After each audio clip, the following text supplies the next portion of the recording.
Everyone, welcome to Life Edge, because life shouldn't be mediocre. I am joined today, maybe, by Dr. Susan Nash. She's running probably a little bit late. She'll join us in flight. And with us today, we've got a great guest, a good friend, Bob Burg, author of The Go-Giver and many other things. He'll be joining us in a second. Here we go.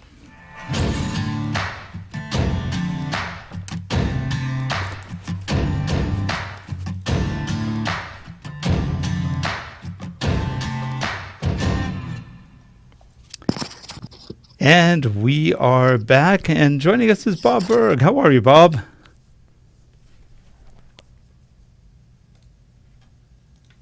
Bob, can you hear us? Oh, yeah, I've got you now. I'm so sorry. Hi. Oh, that's okay. I was just introducing you. And hi there. Oh, Susan's here. Good. So hey, we just started. I had some network difficulties. Okay. Well, we're all here right now, and always glad to have Bob back on. And Bob, what have you been up to? You know, with me, Rick and Susan, things tend to stay the same, only more so. Yeah, same. You have a new Go-Giver book. It's been out for a while now, but yeah, the Go-Giver Influencer is John David Mann's and my latest one. Been out for a while. I think it's our favorite of all the books on the series so far. That's great. And that's the only one I haven't read. I didn't know it had come out. So I know what I'm doing tonight. So I'll be buying that book. Word out like I should have. Yeah, well, no. Amazon's supposed to give me notices, but I don't always get them. When did it come out? Last April, actually. A year. The last April, not the past one, but the last one. So right. Thank you, Amazon. Appreciate it. So, well, I have a question. Okay, so everything's the same, but more so. So if that's the case, how about your work with the dogs? I mean, I love to do that, and it's very rewarding. I've not with them as much as I would love to be. Yeah, well, it's called Furry Friends Adoption Clinic and Ranch, and they're located in Jupiter, although there's also a ranch in Palm City, which is about 30 minutes north. And the people there are mainly volunteers, although there's some paid staff, and they just do a fantastic job. They're superb. They just love these animals, and the animals love them.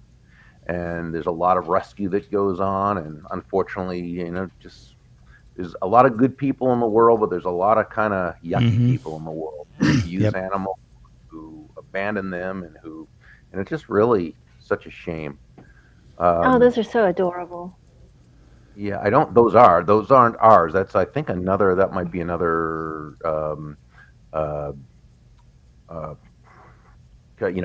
clinic and facility. But you know what? They're all great. And as far as we're concerned, we see any organization that cares for animals as being friends, and have total admiration for them. So, yeah, as human beings, we got a huge gift in animals being with us, being our companion, and we don't necessarily treat them anywhere near as well as they treat us. Yeah, they're the most unconditional friend you could ever have. Absolutely. They're pretty amazing. So I have an ethical question for both you and Rick. Okay, so last week I was in a conference called Energy Disruptors, and there was a really intriguing session headed by AWS, and they talked about the future of data. And they were talking about, the future of data is there's going to be a lot more. Well, that was, kind of guessed that. Anyway, but the second part was that it's really, really challenging to have enough electricity to run all the server farms, and also we're going to have to distribute the information in different ways. So I thought, we've got electricity, but then there's also body electricity, energy from the body. So like in the future, they talked about not Johnny Mnemonic where they implant stuff in your brain, but like maybe chips that you just put in your body and you use your body electricity to and then you're connected to the cloud somehow, or you are the cloud. And so then it just, but like, would it be unethical to do that, to like use cats, like feral cats, for sources of electricity, and put chips in there, or use them as storage? I would say so. Why? Why not? I mean, why not leave the cats alone? And for humans, I could just see that turning into something used for bad rather than good. Remember, what goes out can also come in, so you don't know what you're going to be yeah, getting. that's true. Oh, that's true. I think the question, though, if I'm understanding it, is would it be fair to do something like that to animals if we weren't going to do it to humans? Because anything That's part of can be it. used Yeah. for good or bad in terms of, this anything. You could say the same about cars. They can be used for good or they can be used for bad. And there's people who will die in car accidents, but because value being able to get around and being able to do things, we still have cars. It's so let's go with the premise that this thing that Dr. Susan's talking about is something that would help humanity, be a net benefit, right? Yeah. Right. Okay. So now the question is, should we use animals as that conduit? But when we wouldn't do it to humans, let's say. And my response would be, that's an ethical, that's an ethical issue that I would have, because why should we use animals for that? How about like feral hogs? Feral hogs. Feral hogs. Feral hogs.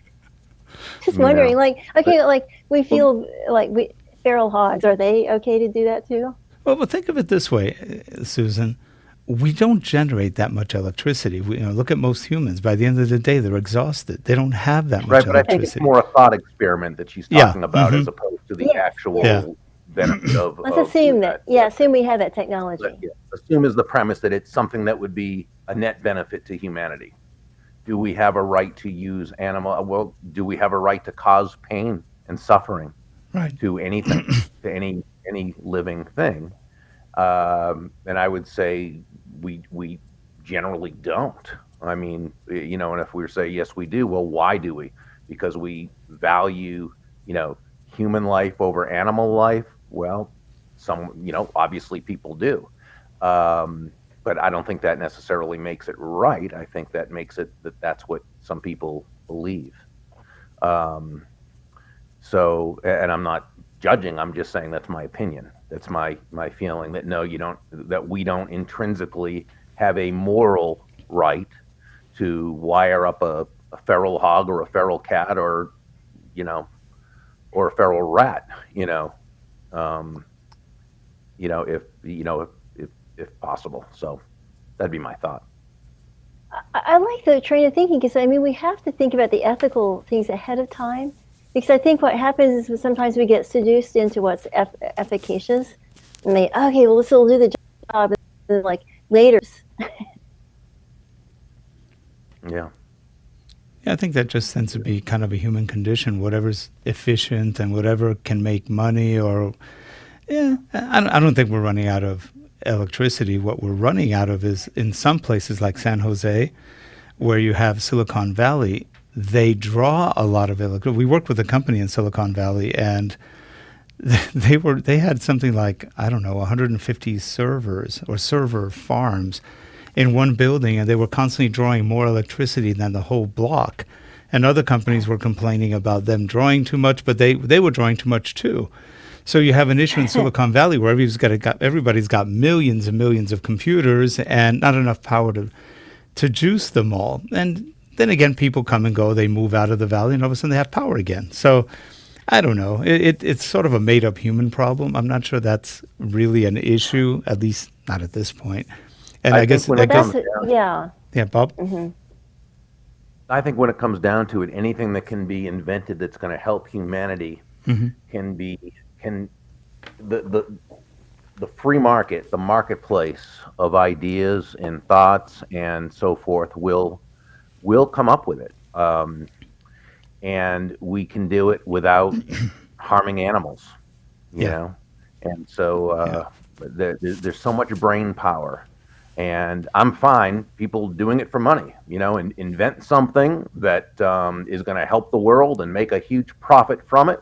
All the power to you. I'm a free market capitalist. That happens. That is how it's Yep. supposed to work. The people who And come with up that with the said, great ideas serve humanity no, and with to that make said, Bob, make a profit.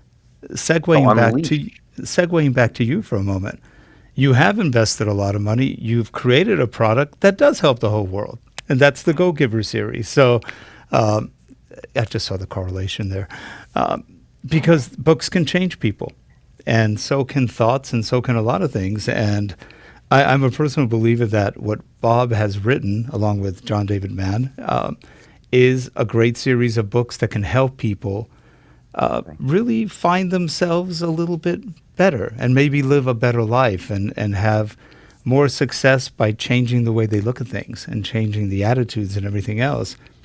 Bob, what did originally motivated you to write The Go Giver?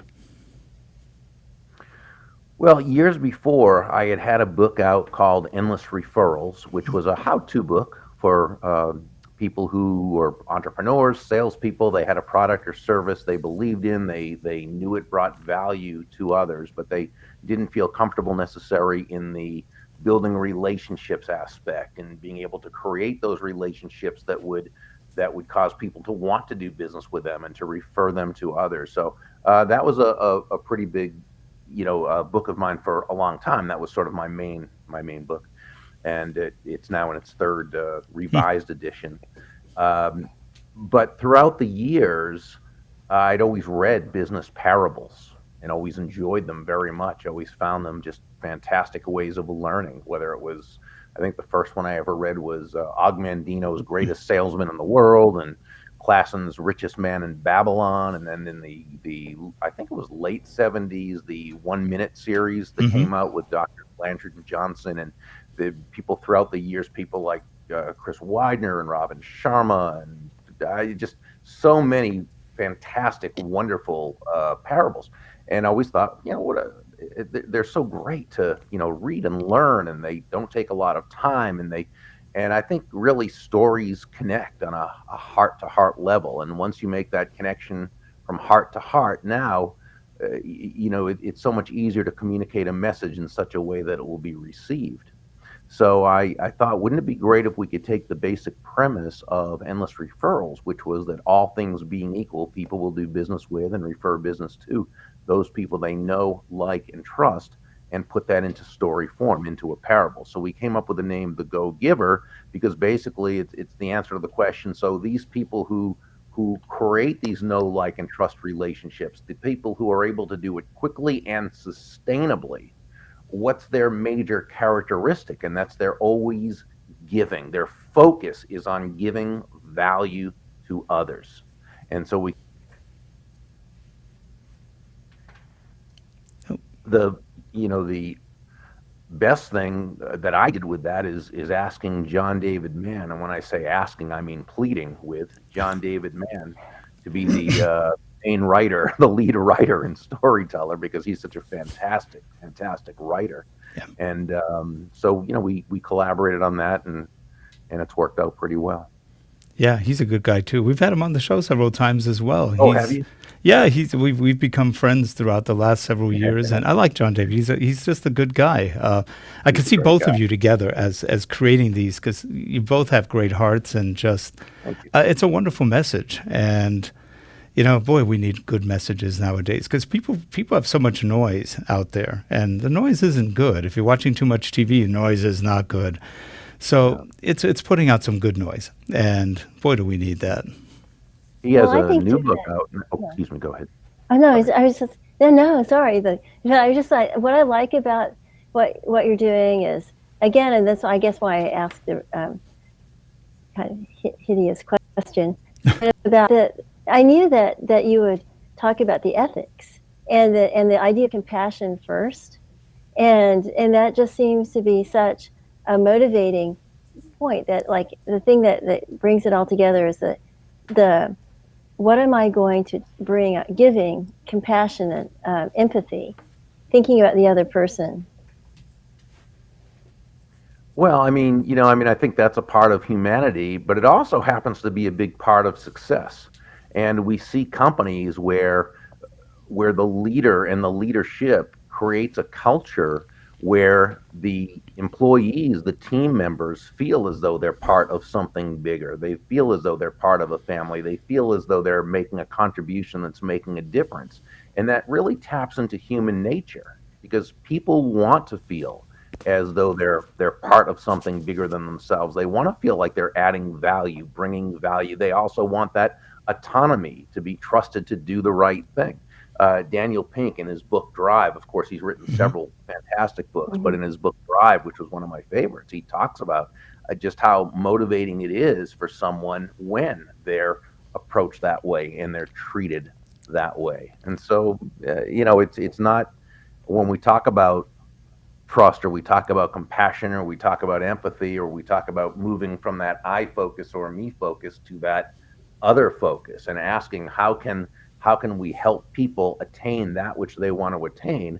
That's not la la fluffy stuff.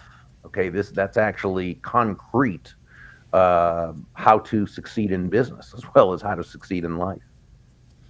I always think of Chick-fil-A and the example of the philosophy of the founders of Chick-fil-A and the Chick-fil-A um, sort of um, mindset. Do you do Yeah, workshops? one of my pardon. Oh, well, go ahead. The Chick-fil-A. No, I was going to say one of a great example of a company who has done this. There's a his name is Bob Chapman. He has a book called Everybody Matters, Mm. and he's the chairman and CEO of a very very huge manufacturing company called Barry Waymiller. Their corporate offices are in St. Louis, but they're all over the world.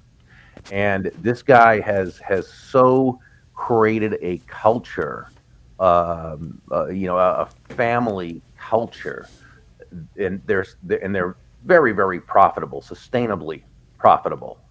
And you see people like this, and you say, why don't other people get? Why doesn't every or most other leaders get it?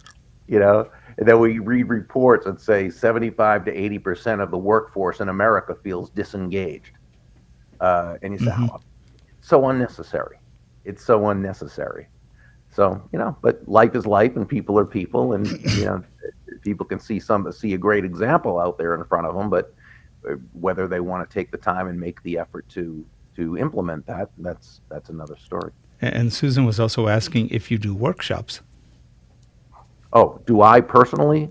Yes. I Hmm. still do. I still do. Right. At 61 years old, I'm doing a lot less speaking now. I now limit myself to 20 out of state. I'm in Florida, so 20 out of state speaking engagements a year. Mostly, I do keynotes at corporate conventions, sales Mhm. meetings.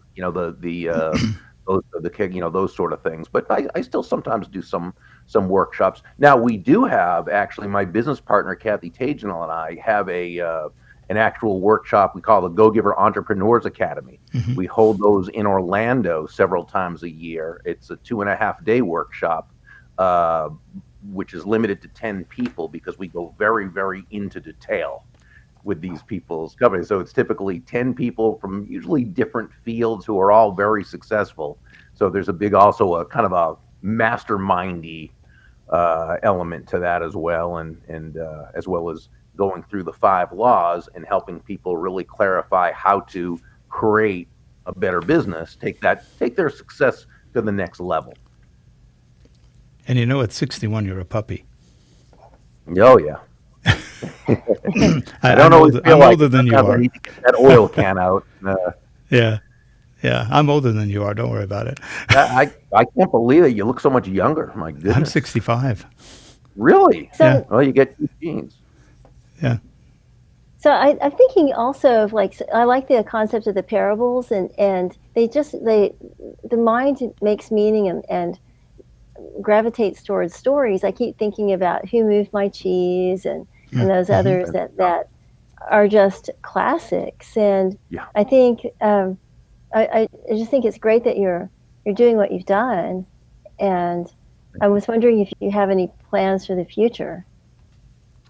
We're continuing, and actually, one project we have, Kathy and I have, it should be released in about a month and a half now. Is we have an online course called "Endless Referrals: The Go Giver Way," in Oh, cool. which I pretty much take everything from the last 30 years, and we put it into about 10 hours of video teaching. So we're very excited about that, and we have a certified Go Giver speaker program where we actually people buy a license to teach all of my, and I always kind of feel a little awkward saying this, my intellectual properties, air quotes around that, and we teach them how to build a professional speaking business and so forth. So we do a lot of those things that are fun, and I still enjoy the speaking. I just don't enjoy the traveling. That's Right.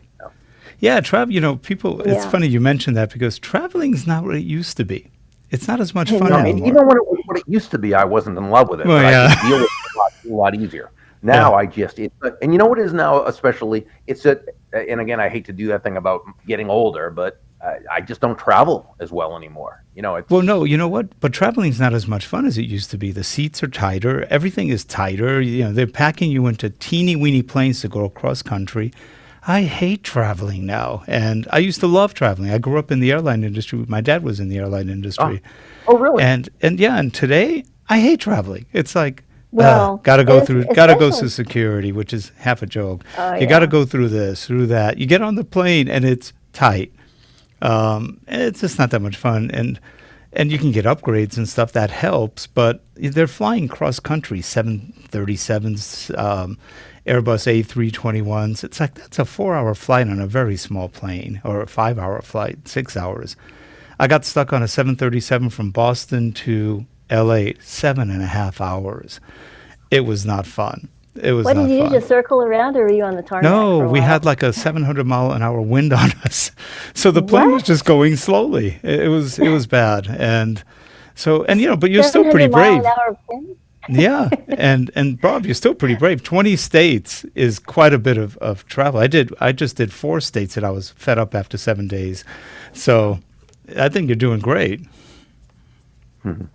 Thank you. Yeah, that's amazing. But I think that the thing about travel too is, some things are much easier, but some things are a lot not. And also like this summer and this spring with the 737 issue, it's been very difficult to deal with the weather on top of fewer flights. And I was thinking, Bob, okay, so if you were going to give some workshops to like Southwest or American, and they have a lot of 737s, plus they happen to have hubs that are been in a lot of bad weather.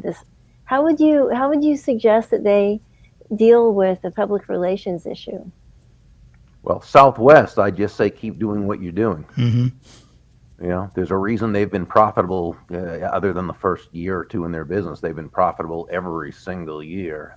This in an industry that is known for just taking enormous losses. Yeah. But they're kind of taking it on the nose, though. They're taking it on the nose, and there are a lot of scandals about when people are frustrated with the lack of planes, and the pilots are upset because they had to ground so many planes and they lost income. Well, they only grounded the 737 Maxes, which weren't that many, and the rest were just the 737 400s, 800s, whatever they are. So the Max was the one that had the bad software. But there's a perception issue. There's a perception issue, but most people don't even know what a 737 is. They get on a plane and what am I on? I don't know. So I don't know. There is some perception, but that's a lot the media pushing that perception more than Exactly. the airline saying, no, we don't have. Look at the safety record on Southwest. It's almost impeccable. They've had very few problems.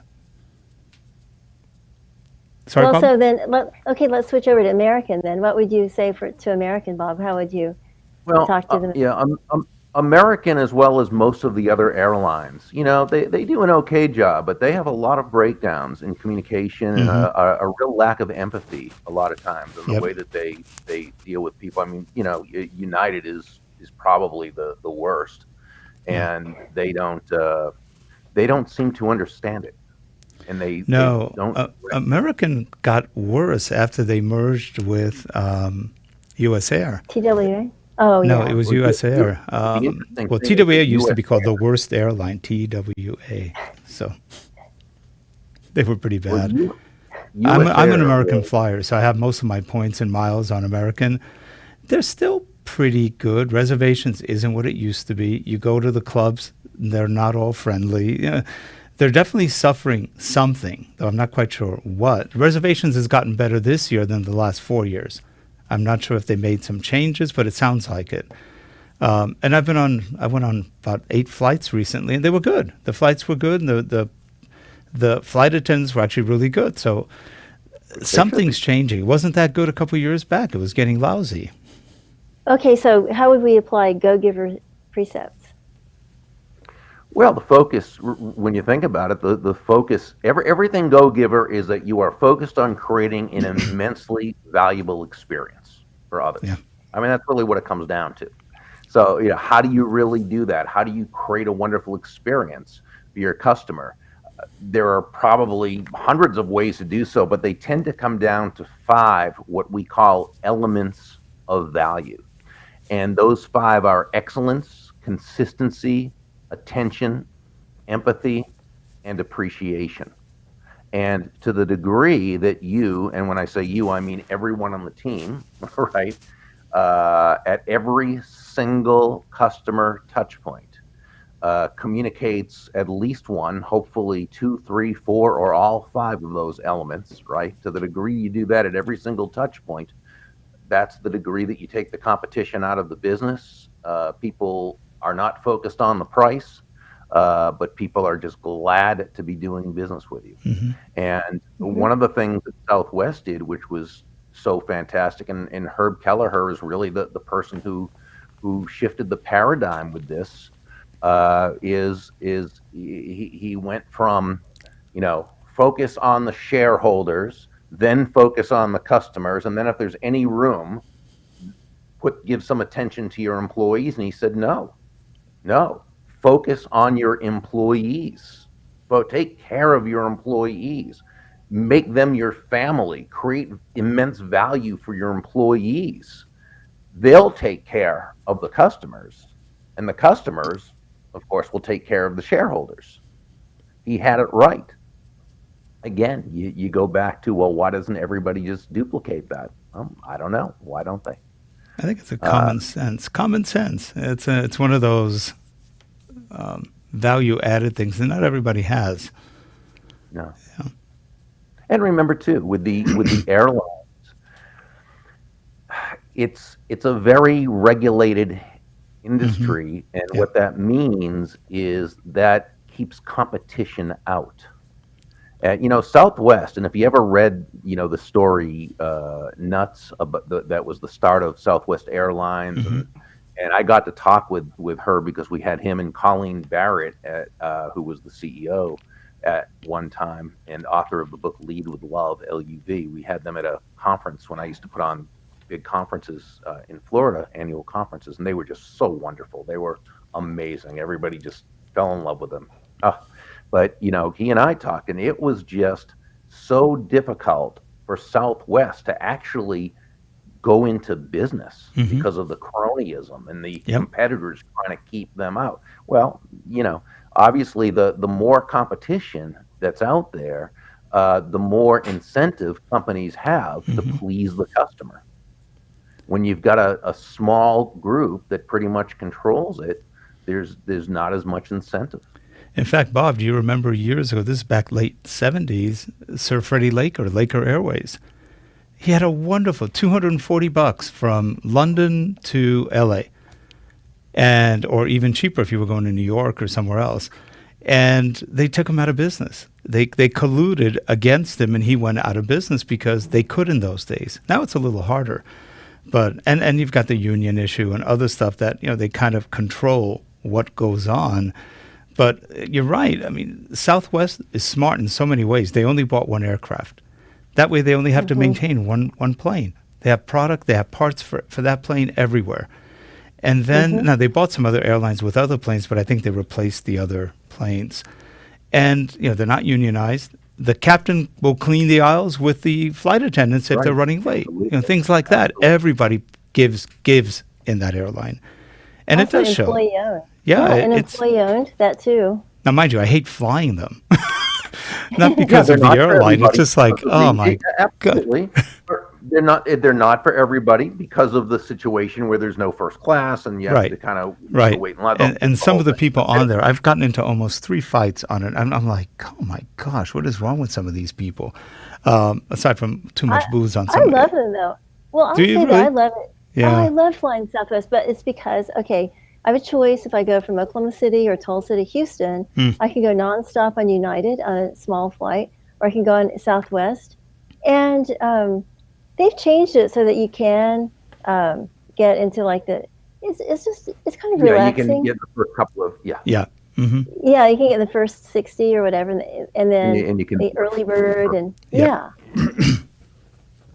and it's you still get not to a eat more. luxury flight, but it doesn't it doesn't have to be for everybody every time to be very very successful. And It's they are a good relaxing. airline. They're a great airline. If you look at what they do and what they've done, I haven't met too many unhappy. I met some, but never unhappy Southwest employees.